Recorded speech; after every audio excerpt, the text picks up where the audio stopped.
Right now, we're gonna go check on a dock project I have going on. And right after that, we got a few other stops as well. All right, we're gonna go surprise the guys and make sure they're actually working. What's happening? You having a good day? Good. Going good.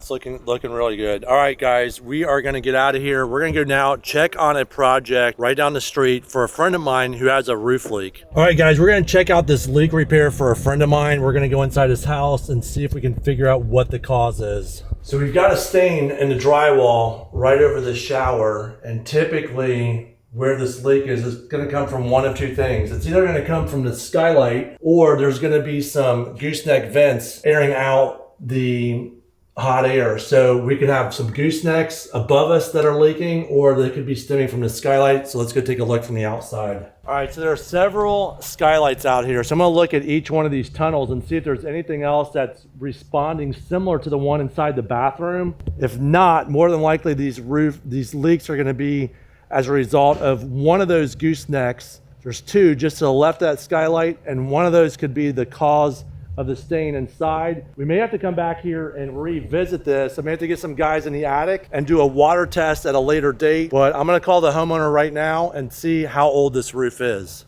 Hey, real quick, I'm at your house. I just went through your garage, and in the house, it's right, I guess the hall led directly to that bathroom where your stain is in the ceiling. Yep. And I think it's more than likely coming from these gooseneck vents. Yeah, that's what I thought too when he didn't get on the roof, but we were on the porch. He's like, I guarantee you it's coming from that vent. Yep. So this roof was installed 99, 2000. Yep. Okay. We're going to have, obviously, we're going to have a different color panel somewhere. We're more than likely not going to be able to reuse the same panel. So if we got to put a new panel on here, it's going to be a bright stripe. Are you okay with that?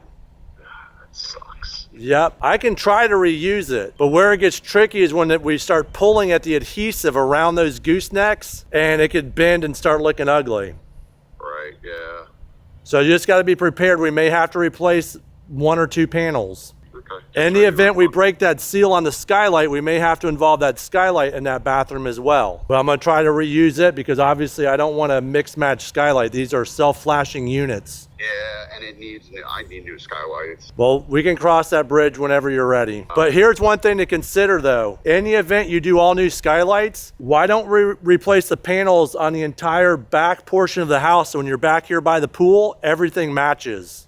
Right, that's what I was thinking. Okay, option two, paint the ceiling for now since it's not a very large lid. And if it rears its head again, then we talk about replacing panels, replacing goosenecks. That's what I think I'm gonna do. That's what I would do because otherwise I'm not comfortable in the event we've got to change these panels and leaving you with mixed match roof panels. I don't want that. Okay. I don't want to replace it all. Let's go with option one. It's the least cost effective right now, least expensive route to take. Paint the ceiling, and then if we get another event like you got and it comes through again, that's when we have to start talking replacement. Okay. But get me a free price on doing it with impacts. I will. Okay. Yep, I'll do it. All right, bud. Okay, thank you. Have a good day. All right, bud. Bye-bye. All right, so that just got really easy. You heard what I advised to the homeowner. That's the direction we're going to take right now. I'll give him a price for a partial roof replacement as well as a full roof replacement. All right, so I just talked to the homeowner and I asked him if I could pull his truck out of the garage and kind of shoot and go over some of the details of the package that came with this truck. So we got permission, and even if we didn't, he's going to see this one way or the other. So right off the bat, the first thing I like about this is the color. I've got a gray F-250, similar. This is a F-150 Platinum, and the dealers right now can't even get this package. This is a blackout package. It shows really well. Love the details with the blacked out headlights. The grill's blacked out. Got the Ford logo, which is basically blacked out. The mirrors are colored to match. And it looks like he possibly changed out the Platinum design here in the front fenders to kind of go with this wheel package that he got. And these wheels actually show really well in person with this color combination. This truck came exactly as you see it, maybe minus the fender inserts. I'm not really sure about that, but overall it looks really good. All right, so I'm gonna put this back where I found it and get out of here. and hopefully the homeowner doesn't mind.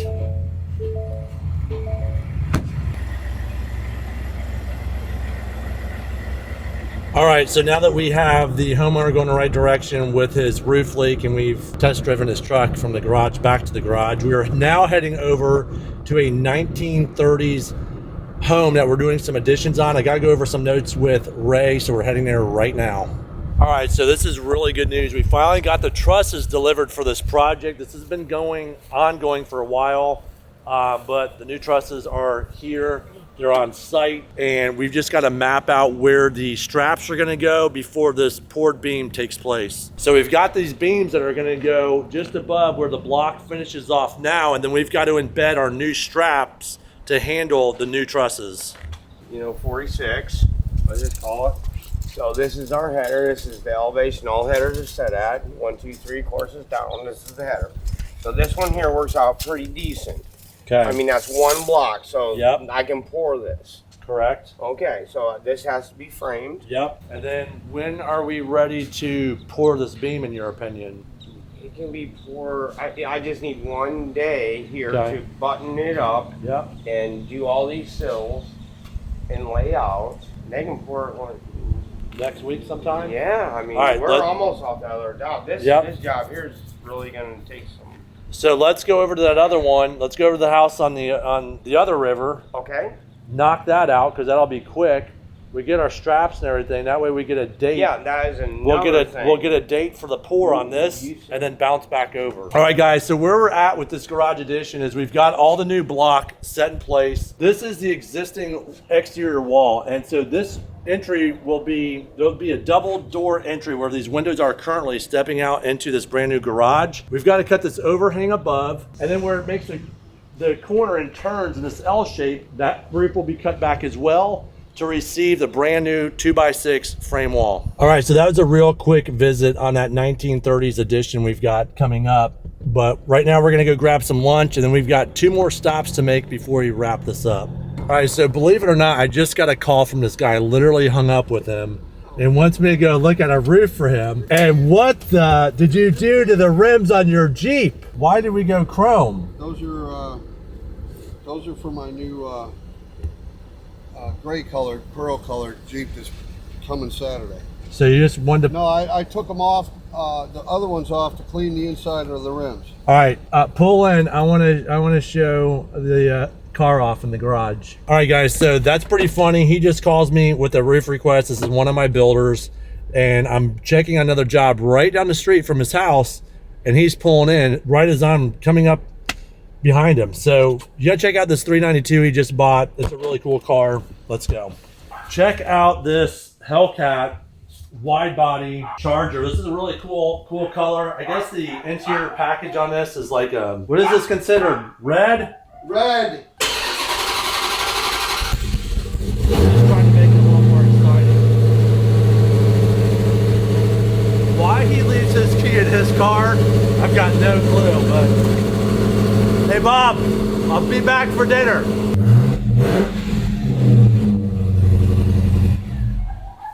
So we're at a Jeep event recently, about a year ago, and I don't have any dust on my Jeep. I have nothing. The interior's immaculate. And he walks over and he goes to Crystal, "You really are that particular with your stuff?" And I say, "Yes." But this guy will not trust me with his cars. I don't know why, but maybe he's seen He had an opportunity to steal one of the fastest cars on earth, and he went and bought a truck. Yeah, this is true. So I was going to buy a ZL1 1LE with 1,400 miles on it. 1,400 miles on it, black. Listen, now I just found out that it's faster than the Corvette and the 760 horsepower Mustang in a quarter mile, and it's got less horsepower. You know why? Because it hooks up. So he sells it. It was a weekend. I thought I was going to get the car. I call him on a Monday, and he goes, "I already let it go. If I had known it was if you were serious, I would have sold it to you." No. He says, "No, I can't do it. I got to buy a car. I got to buy a truck." Lost the opportunity. He's ordering a 23 black ZL1 1LE again. No, I just ordered I ordered a Change your plans on me again. Dodge Durango Hellcat. So you're not doing the Camaro. No, but I just haven't got a hold of a dealer that'll sell it to me at MSRP. Okay, so as soon as he gets the Camaro ordered, he's going to probably put 123 miles on it, 200 miles on it. He'll hold on to it for a little bit. Then he's going to call me and sell me the 23. Yeah. And it's the last year. It's the last year. This last car I got from him, he goes, what are you going to do with it? I said, I'm going to hold on to it. Keep it as a piece. Put it in the garage. He screwed up. And then I want to get a big old whale tail on it. Tire is this big from the factory. Okay. It was about this far off the ground. Yeah. So People I missed didn't out. even know what that car was because nobody had one. Look, I missed out, and this guy won't let me forget it, obviously. So I told him, I said, I'm going to put it in the garage, and I'm going to buy a car cover for it, and I'm going to cover it inside the garage. Hey, he goes, I already have I've one. already got, yeah, he goes, I've already got the car cover. So, hey, you snooze, you lose. So this car, though, we'll show this one eventually. I got the code for his garage. So when he's off goofing off, building houses like he does, we'll stop by, we'll jump in the car, take it for a ride, see what it's got, return it, cool it down, shut the door, and take off. It's got 807 horsepower is what it's got. Okay. Hey, that works for me. We should be able to Go burn look some at tires. my roof. All right, so we're gonna go check out this roof right now. That's where we're going next. Oh my So God. let's get this. Let's get out of here. Go. You guys are killing me. All right, Hey, see ya. all right, see ya. All right, so this is the project Bob the builder was talking to me about in his garage. Just pulled up here, and I can see where the addition is going on the right side of the front entry. Gonna take a quick peek at this, get the guys over here to dry this roof in, hopefully tomorrow or the next day. What I want to find out right now is what's under the existing metal roof so we can match it with the addition. All right, so this existing roof is a 5V crimp galvalume, and you can see here there's Owens Corning peel and stick direct to the plywood. So we'll go back with the same thing. This is a high temp peel and stick. We'll use that on the new addition. We'll remove some of these panels so that we have a really nice tie-in and get ready to put this thing back. So in order to tie this in, I want to remove these existing panels, install new valley metal where this new gable ties into the existing gable. We'll reinstall these panels. We'll have to more than likely install new peel and stick to cover the screw holes as we remove these, keeping this roof watertight. We'll also remove the ridge cap at this location as well and reinstall it. One detail we're gonna have to pay close attention to is this gable end wall. Now, once the underlayment is installed, I'm gonna use a base layer tight to the wall and tight to the peel and stick. I'm gonna install a second layer of wall flashing that'll be tight to the wall and loose laid over the peel and stick so that when the 5V crimp panels move up to that location, we have 2 layers of flashing sandwiching the new metal so that water cannot push through and enter the home. All right, so we just pulled up to our next stop. Let's go check it out. So we're installing new panels on the back side of this home. The homeowner had several leaks inside. The roofer, prior to us showing up, installed this panel on their flat roof as well. That allowed the water to push through and damage the interior ceiling. The other problem that they had was the screws, which I'll show you on the other side in a minute.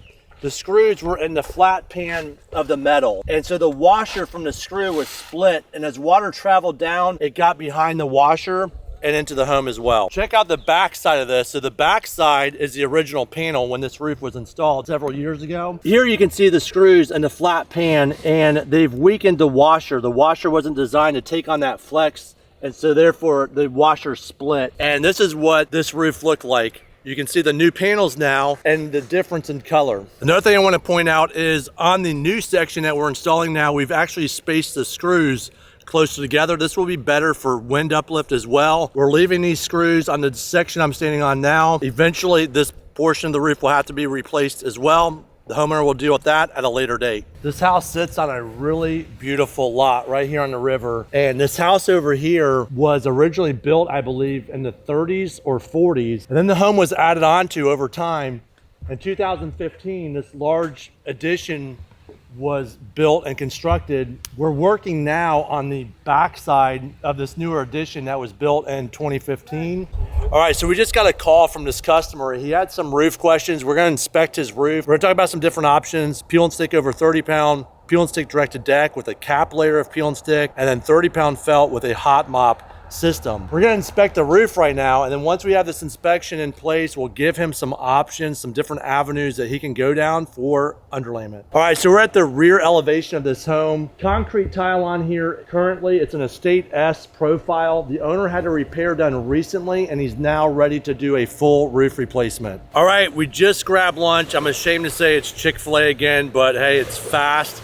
This house behind me, the homeowner is in the middle of a decision whether to go metal or shingle. I want to walk you up here and go through some of the things she's also asked us to do. Now, keep in mind, there's a general contractor doing the building. When he heard I do other work as well, he said, hey, can you bring some guys in and help me in these couple of areas? I'm going to walk you through those right now. Let's go. All right, so where I'm standing right now is going to be the new front entry to this new build. Now, over to my left is an existing structure. This is going to act as a guest home. Right now, this guest home has a certainteed presidential asphalt shingle installed. The homeowner is considering going back with the same roof type, obviously different color. It'll all be new, and then apply that same shingle to the brand new build. Her other option is install a standing seam roof system, and she's trying now to decide whether to go painted or painted aluminum. Now, originally, the plan for this home called for concrete tile. When I came out here, I noticed the overhangs on the existing structure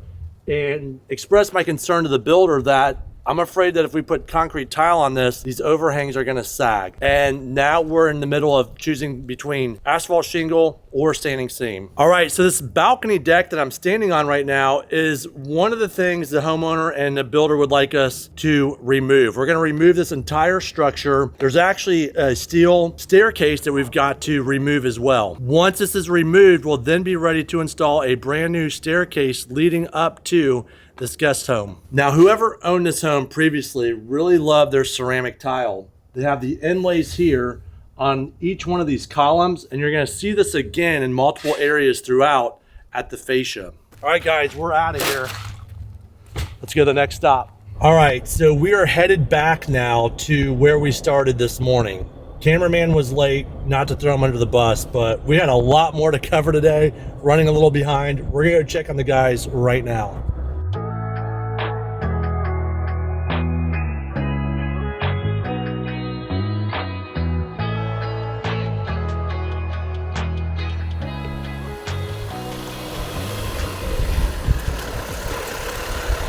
All right, guys, that's gonna wrap up the day. I hope you had a good time. Hit that subscribe button. Until next time, see ya.